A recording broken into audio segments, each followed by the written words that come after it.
Les clarinettes que je joue là, notamment les clarinettes Buffet Crampon, c'est un modèle Tosca. Je suis assez fier de les jouer parce que je trouve que au fil des années, finalement, je me retrouve à clarinette solo dans un opéra, l'opéra Tosca de Puccini évidemment, qu'on joue d'ailleurs en ce moment à l'opéra de Toulon. Et cette clarinette, elle me met vraiment en lien avec le chant. Je sais pas, il y a un côté pas, c'est pas un hasard.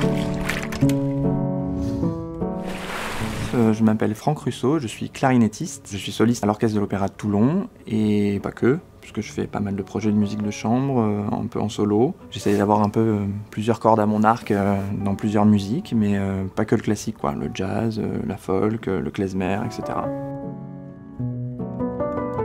Nous sommes venus avec Lauriane Corneille au piano et Lia Naviliat-Kunchik, soprano, présenter un projet de musique de chambre autour de Schubert et Schumann, donc deux compositeurs classiques romantiques. Le projet, c'était de mettre en avant la vocalité de mes instruments, donc du corps de basset, la clarinette alto et des clarinettes, en rapport avec la voix humaine. J'ai fait le choix de transposer, de transcrire les parties de ténor ou d'alto ou de baryton au corps de basset et d'accompagner la voix de soprano de Lia dans des pièces notamment de Schumann.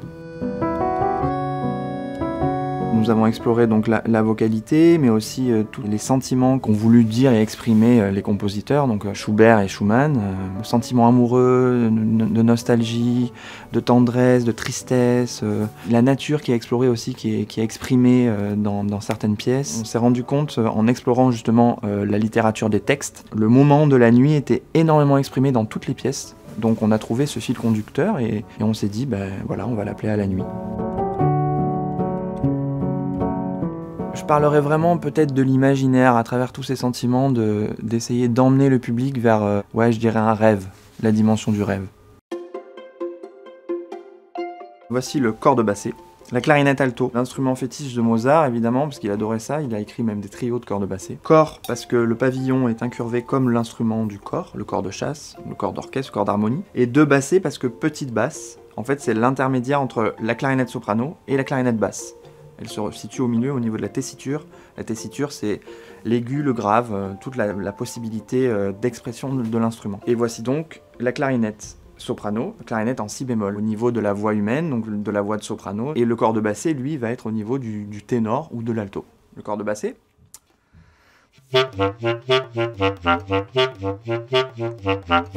La clarinette.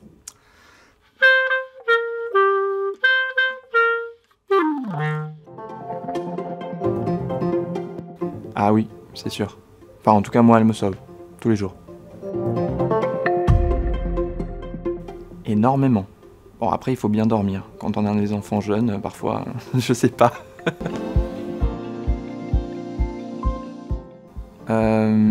Missouri Sky.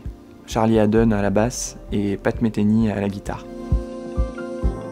Voyage au bout de la nuit de Céline, je pense. Danse avec les loups. Que les instrumentistes ont vraiment un pouvoir de chant, de chanter, de vocalité et de s'approcher de la voix humaine. Qu'ils s'en rendent compte, du moins.